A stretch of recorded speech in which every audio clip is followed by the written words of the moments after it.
menjelaskan tentang laut, bahwasanya air laut tersebut hukumnya suci. Begitu juga bangkai daripada hewan laut tersebut hukumnya juga suci.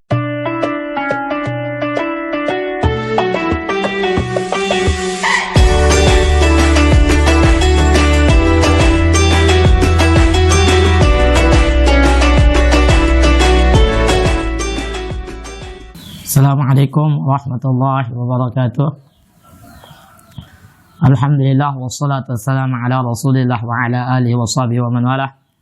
Nawayna ta'allum wa ta'lim wa tadhakkur wa tazkir wa nafa'u al-intifa' wal ifadata wal istifada wal hasa ala tamassuki bi kitabillahil aziz wa sunnati rasulih wa du'a ila al-huda wa dilalati ala al-khair ibtigha' wajhi Allah ta'ala wa ridaihi wa qurbihi wa sawabihi subhanahu wa ta'ala. اللهم إنا نسألك فهم النبيين وحفظ المرسلين وإلحام الملائكة المقربين. اللهم اغننا بالعلم وزينا بالحلم واكرمنا بالتقوى وجمعنا بالعافية يا أرحم الراحمين. اللهم اكرمنا بنور الفهم واخرجنا من ظلمات الوهم وافتح لنا أبواب رحمتك وانشر علينا حكمتك يا أرحم الراحمين. الحمد لله معاشر المسلمين والمسلمات رحمكم الله وحفظكم. Puji syukur kita kehadirat Allah Subhanahu wa Ta'ala yang telah menganugerahkan kita banyaknya nikmat yang luar biasa, sehingga alhamdulillah pada saat hari ini kita masih diberikan kesehatan oleh Allah Subhanahu wa Ta'ala. Kedua kalinya salawat beserta salam atas junjungan alam Nabi besar Nabi Muhammad sallallahu alaihi wasallam yang telah membawa kita, mengeluarkan kita daripada gelapnya dunia ini menuju cahayanya agama Islam, itu dengan kata lainnya minaz zulumati ilan nur. Ma'asyiral muslimin wal muslimat rahimakumullah hafizakum.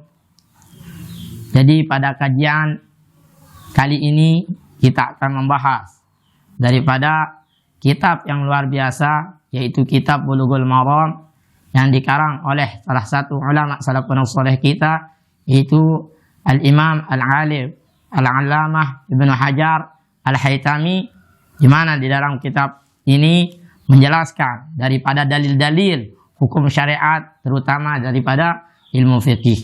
Bagaimana dalil-dalil yang diambil daripada hadis baginda Rasulullah sallallahu alaihi wasallam. Dan di sini juga terdapat penjelasan daripada imam-imam yang meriwayatkannya, tapi disingkat dengan kata lain daripada misalnya bahwa al-Imam Sab'ah. Maksudnya Imam Sab'ah yaitu Imam Ahmad, Imam Bukhari, Imam Muslim, Imam Abu Dawud, Imam Tirmizi, Imam An-Nasa'i, dan Imam Ibnu Majah. Itu yang dimaksudkan dengan riwayat daripada imam yang 7. Sedangkan ada juga namanya imam disebutkan dengan Imam Sittah. Itu diriwayatkan oleh 6 imam. Siapa 6 imam itu? Yaitu selain daripada Imam Ahmad. Siapa dia? Yaitu Imam Bukhari, Imam Muslim, Imam Abu Dawud, Imam At-Tirmizi, Imam An-Nasa'i, dan Imam Ibnu Majah. Dan juga ada riwayat daripada Al-Imam yang 5. Siapa imam yang 5? Yaitu selain daripada Imam Bukhari dan Imam Muslim, yaitu Imam Ahmad, Imam Abu Dawud, Imam At-Tirmizi, Imam An-Nasa'i, dan Imam Ibnu Majah. Dan ada juga mengatakan daripada diriwayatkan oleh 4 imam. Siapa 4 imam tersebut? Yaitu selain daripada Imam Ahmad, Imam Bukhari, Imam Muslim. Dari selain Imam Ahmad, Imam Bukhari dan Imam Muslim, itulah dimaksud dengan riwayat yang 4, yaitu Imam Abu Dawud, Imam At-Tirmizi, Imam An-Nasa'i, dan Imam Ibnu Majah. Dan ada juga yang mengatakan wabis salasah, diriwayatkan oleh imam yang 3. Siapa imam yang 3? Yaitu ada yang dimaksud dengan wabis salasah, yaitu yang selain daripada Imam Ahmad, Imam Bukhari, dan Imam Muslim, yaitu maksudnya adalah Imam Abu Dawud, Imam At-Tirmizi, dan Imam An-Nasa'i. Nah, itu maksudnya imam yang 3. Dan yang disebut juga imam 2 imam, yaitu Syekhon. Maksudnya Syekhon di dalam ilmu hadis, yaitu Imam Bukhari dan Imam Muslim, atau juga dikenal dengan muttafaqun alaih, yaitu Imam Bukhari dan Imam Muslim. Nah, jadi itulah istilah-istilah dalam kitab ini yang nanti akan dibahas. Kita akan maksud daripada periwayatannya. Nah, dan ini dinamakan kitab ini dengan Bulughul Maram min Adillatil Ahkam, yaitu kitab Bulughul Maram yang menjelaskan tentang dalil-dalil hukum syariat, terutama tentang ilmu fikih. Mudah-mudahan Allah Subhanahu wa taala, wallahu as'alu ay yaj'ala 'alimna 'alaina wa balan wa yarzuqna al-'amala bima yurdihi Subhanahu wa taala. Dan kita minta kepada Allah Subhanahu wa taala semoga amalan-amalan yang kita kerjakan senantiasa diterima oleh Allah Subhanahu wa taala dan kita dianugerahkan oleh Allah Subhanahu wa taala suatu perbuatan yang diterima, yang diridhoi oleh Allah Subhanahu wa taala. Jadi itu pembahasan daripada ilmu kitab Bulughul Maram itu intinya adalah menjelaskan tentang hukum-hukum daripada hukum syariat, yaitu tentang ilmu fikih, dalil-dalilnya, dalil-dalil daripada istinbat hukum dari ilmu fikih tersebut. Nah, kita mulai dari bab yang pertama, yaitu tentang Kitabut Thaharah. Nah, itu Kitabut Thaharah. Di mana Kitabut Thaharah itu melaksanakan suci. Karena Allah Subhanahu wa taala tidak menerima salat seseorang kecuali dalam keadaan suci, sehingga yang terutama di dalam ilmu fikih yang dibahas tersebut adalah tentang at-thaharah, yaitu bersuci. Di mana di dalam bersuci itu mempunyai wasilah-wasilah atau perantara-perantara, alat-alat untuk kita bersuci. Salah satunya adalah air, terus ada juga debu, dan ada juga namanya batu dan lain sebagainya. Itu adalah wasilatut thaharah. Jadi di sini kita akan bahas tentang yang pertama adalah tentang air. Nah, babul miyah itu tentang bab yang menjelaskan tentang air. An Abi Hurairah radhiyallahu taala anhu annahu qala, dari diriwayatkan hadis yang pertama dari tanda menjelaskan tentang air, diriwayatkan hadis tersebut an Abi Hurairah, di mana Abi Hurairah tersebut adalah nama aslinya adalah yaitu Abdurrahman bin Sakhar. Nah, itu nama aslinya Abu Hurairah. Abu Hurairah ini digelar dengan Abu Hurairah karena dia sering membawa kucing. Hurairah artinya kucing, sehingga dia digelari dengan Abu Hurairah. Dan dia itu adalah salah satu daripada orang sahabat yang Ahlus Suffah, yaitu Ahlus Suffah, yaitu Abu Hurairah. Nama aslinya adalah Abu Hurairah itu adalah Abdurrahman bin Sakhar. Dialah Abu Hurairah ini yang paling banyak meriwayatkan hadis daripada hadis Rasulullah sallallahu alaihi wasallam. An Abi Hurairah radhiyallahu anhu annahu qala, diriwayatkan dari Abu Hurairah radhiyallahu taala anhu, semoga Allah Subhanahu wa taala meridhoinya, annahu qala, bahwasanya Abu Hurairah berkata, qala Rasulullah sallallahu alaihi wasallam, telah bersabda Rasulullah sallallahu alaihi wasallam, fil bahri, menjelaskan tentang laut. Huwa tahuru ma'uhu, bahwasanya laut tersebut adalah suci airnya. Berarti air laut hukumnya suci. Wal hillu maitatuhu, dan begitu juga bangkai-bangkai yang ada di laut tersebut. Misal ikan, bangkai ikannya, pokoknya isi laut. Apabila pun sudah mati, dia itu al-hillu, hukumnya halal. Akhrajahul arba'ah. Nah, ini dipakai kalimat arba'ah, sudah kita jelaskan tadi bahwasanya maksud daripada imam yang arba'ah tersebut adalah selain daripada Imam Ahmad, Imam Bukhari dan Imam Muslim, yaitu maksudnya Imam Abu Dawud, At-Tirmidzi, An-Nasa'i dan Ibnu Majah. Itu maksud daripada akhrajahul arba'ah. Berarti yang meriwayatkan, mengeluarkan hadis ini, yang meriwayatkan hadis tersebut adalah yaitu Imam Abu Dawud, At-Tirmidzi, An-Nasa'i dan Ibnu Majah. Itu maksudnya akhrajahul arba'ah. Wa ibnu Abi Syaibah, dan diriwayatkan oleh Ibnu Abi Syaibah. Wal lafzu lahu, dan yang melapaskannya tersebut adalah meriwayatkan lapas hadis ini adalah Ibnu Abi Syaibah juga. Wa sahahu Ibnu Huzaimah wa Tirmidzi, dan menganggap sahih, mensahihkan hadis ini Ibnu Huzaimah oleh Ibnu Huzaimah wa Tirmidzi dan Imam At-Tirmidzi. Wa rawahu Malik wa Syafi'i wa Ahmad, dan ini juga diriwayatkan oleh Imam Malik dan Imam Asy-Syafi'i wa Ahmad. Nah, jadi hadis ini juga insyaallah mungkin terdapat di dalam kitab Muwatta, itu karangan Imam Malik ya. Itu ini disebutkan bahwasanya hadis ini juga diriwayatkan oleh Imam Malik dan Imam Syafi'i dan Imam Ahmad. Hadis yang kedua wa an Abi Sa'id. Hadis yang kedua tadi hadis yang pertama. Jadi ala kulli hal hadis yang pertama daripada Kitabul Miyah menjelaskan tentang air laut, bahwasanya menjelaskan tentang laut, bahwasanya air laut tersebut hukumnya suci, begitu juga bangkai daripada hewan laut tersebut hukumnya juga suci. Nah, itu ala kulli hal daripada hadis yang pertama. Al-hadits tsani, hadis yang kedua wa an Abi Sa'id Al-Khudri radhiyallahu taala anhu.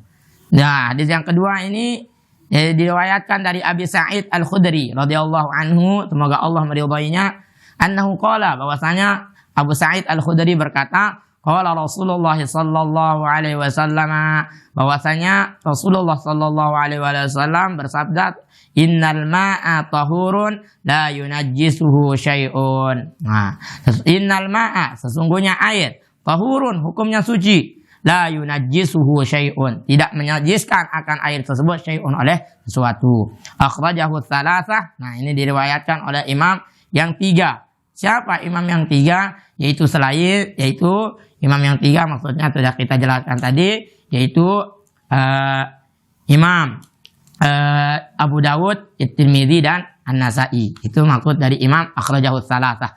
Wa shahahahu Ahmad, dan disahihkan oleh Imam Ahmad. Wan Abi Umamah Al-Bahili. Nah, hadis tsalits. Jadi ala kulli hal kesimpulan dari hadis yang ketiga bahwasanya hukum air tersebut suci dan tidak bisa menajiskan oleh sesuatu. Maksudnya tidak bisa, kalau air itu banyak, maka selama dia tidak terkena, tidak hilang baunya, rasanya dan warnanya, maka tidak dihukumi najis tersebut. Yang ketiga al-hadits tsalits, hadis yang ketiga wa an Abi Umamah Al-Bahili radhiyallahu taala anhu, daripada Abi Umamah Al-Bahili. Nah, diriwayatkan dari Umamah Al-Bahili radhiyallahu taala anhu, semoga Allah meridainya, annahu qala, bahwasanya Abu Umamah Al-Bahili berkata, qala Rasulullah sallallahu alaihi wasallam, telah bersabda Rasulullah sallallahu alaihi wasallam, innal ma'a la yunajjisuhu syai'un. Itu sesungguhnya air la yunajjisuhu syai'un, tidak menajiskan oleh sesuatu, illa ma ghalaba ala rihihi wa ta'mihi wa launihi, kecuali apabila menang atasnya, maksudnya apabila menang atasnya atas baunya, wa ta'mihi dan rasanya, wa launihi dan warnanya. Akhrajahu Ibnu Majah, dan ini diriwayatkan oleh Imam Ibnu Majah, wa dha'afahu Abu Hatim, dan menganggap hadis ini dhaif oleh Abu Hatim. Jadi hadis ini menjelaskan, memaknai daripada hadis yang kedua tadi, bahwasanya hadis yang kedua Rasulullah bersabda, innal ma'a tahurun la yunajjisuhu syai'un. Maksudnya la yunajjisuhu syai'un, selama air tersebut tidak berubah warnanya, tidak berubah rasanya, dan tidak berubah baunya, maka sekalipun sesuatu yang najis datang, dia tetap tidak dihukumi mutanajis, karena dia tidak berubah rasa, bau, dan warnanya. Jadi kalau ada salah satu sifat air yang tiga tadi berubah, baru dia dihukumi mutanajis. Tapi kalau tidak ada yang berubah dari yang tiga tersebut, maka tetap hukum air itu dihukumi suci. Itu maksudnya innal ma'a tahurun la yunajjisuhu syai'un. Tidak menajiskan oleh sesuatu selama sesuatu itu tidak merubah air, warna air, tidak merubah bau air, dan tidak berubah daripada rasa air tersebut. Al-haditsul rabi', dan hadis yang keempat, walil Baihaqi, itu ini diriwayatkan oleh Imam Baihaqi. Al-ma'u tahurun illa in taghayyara rihuhu. Jadi hukum air tersebut, al-ma'u tahurun, al-ma'u bermula air tersebut tahurun suci, illa kecuali air itu tidak dikatakan suci in taghayyara rihuhu, jikalau berubah baunya, au ta'muhu atau rasanya, au launuhu atau warnanya. Binajasatin, dengan najis, tahdusu fihi yang datang padanya. Berarti maksudnya air tersebut hukumnya asli suci, kecuali jikalau berubah baunya, rasanya, atau atau warnanya dengan najis yang datang padanya. Jadi hukum air tersebut sebenarnya suci. Kapan air itu tidak dihukumi suci? Selama berubah air rasanya, baunya, dan warnanya dengan najis. Maka dihukumi air itu mutanajis kalau berubah salah satu sifatnya. Nah, al-hadisul khamis, hadis yang kelima daripada babul miyah, yaitu hadis yang kelima daripada bab tentang menjelaskan tentang air. Wa an Abdullah bin Umar radhiyallahu taala anhuma, dari Abdullah bin Umar radhiyallahu taala anhuma, semoga Allah meridhai keduanya, yaitu Abdullah dan Sayyidina Umar, annahu qala, bahwasanya dia berkata, qala Rasulullah sallallahu alaihi wasallam, telah bersabda Rasulullah sallallahu alaihi wasallam, idza kana al-ma'u qullataini lam yahmilil khabatha, wa fi lafdhin lam yanjus, akhrajahu al-arba'ah wa sahahu Ibnu Huzaimah wal Hakim Ibnu Hibban. Idza kana al-ma'u qullataini, apabila ada air itu dua kulah. Maksudnya dua kulah adalah yaitu ukurannya adalah kurang lebih daripada 216 liter. Itu ukuran liternya. Jadi ukuran dua kulah itu kalau liternya itu adalah sekitar 216 liter. Idza kana al-ma'u qullataini, apabila ada air itu dua kulah, lam yahmilil khabasa, yaitu tidak mengandung akannya, dia tidak termasuk najis.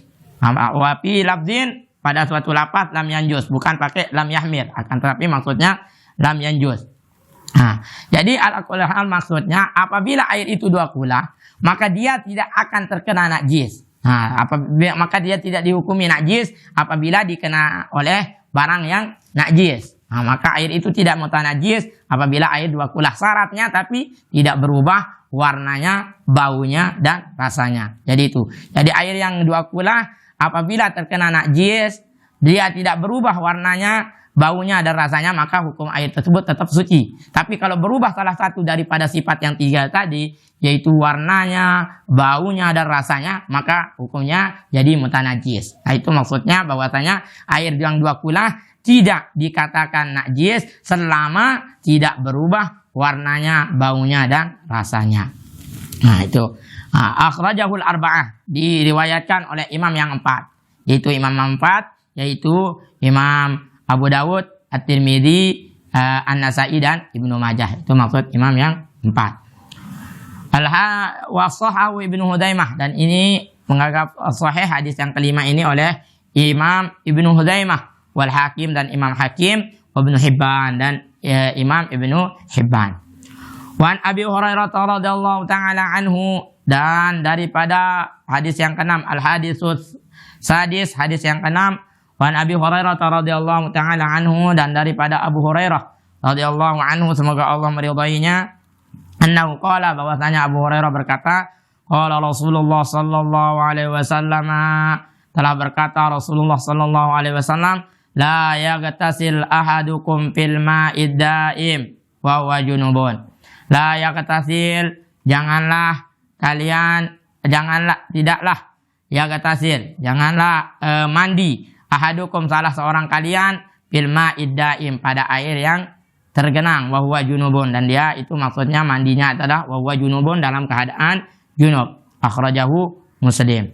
Maksudnya jangan dimakruhkan, di sini bukan yaktasil untuk larangan, tapi di sini dimakruhkan kita mandi pada air yang tergenang. La yaktasil ahadukum bil ma'id daim wa huwa junubun. Tidaklah janganlah mandi salah seorang kalian fil ma'id daim, pada air yang daim, yang diam, yang tetap. Maksudnya daim yaitu tergenang, tidak mengalir. Wa huwa junubun, dan dia itu dalam keadaan junub. Akhrajahu Muslim, daripada riwayat oleh Imam Muslim.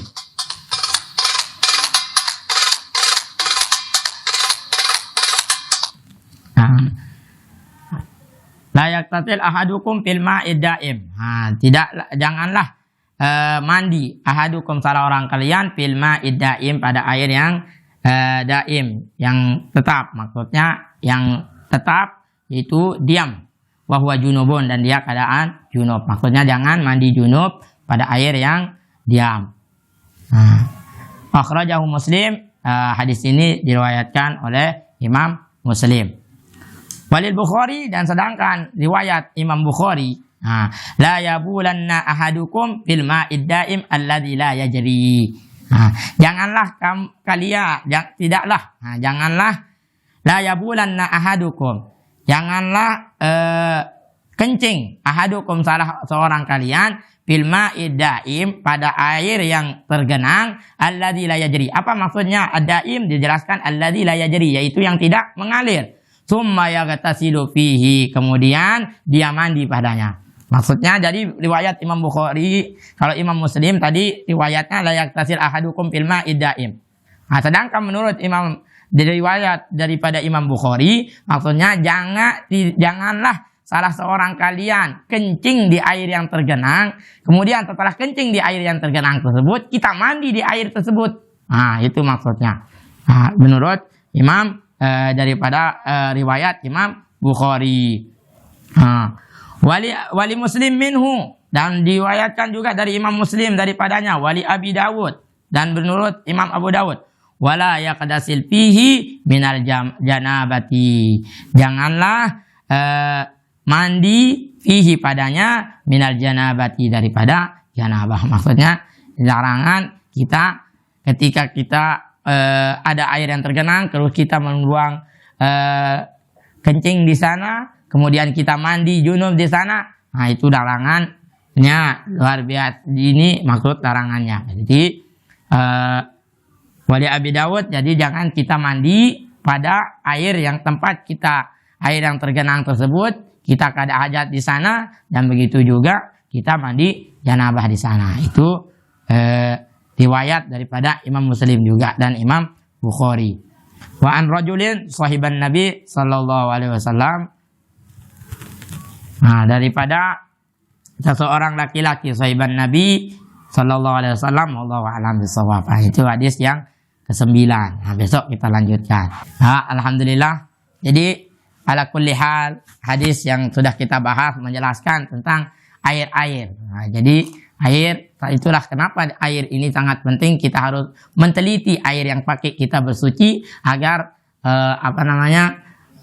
sholat kita sah. Karena tidak sah sholat seseorang kecuali dengan dalam keadaan suci. Salah satu kita bersuci adalah berwudu. Berwudunya juga harus menggunakan air yang suci. Jadi kita harus betul-betul menteliti daripada air yang kita gunakan untuk bersuci agar ibadah kita, terutama ibadah sholat, diterima oleh Allah Subhanahu wa taala. Akhirul kalam, wallahu a'lam bishawab. Jadi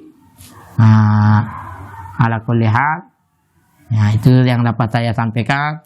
Kurang lebihnya mohon maaf. Wallah, semua yang benar itu datangnya dari Allah Subhanahu wa taala, dan yang salah itu datangnya dari saya pribadi. Wallahu yuwaffiquna ila tabi'il tuqa wal istiqamah. Mohon maaf sebelumnya. Untuk kajian selanjutnya silakan ikuti kami di channel kami, channel Cang Cahaya Nusantara. Jangan lupa subscribe, like, dan komen di channel kami. Assalamualaikum warahmatullahi wabarakatuh.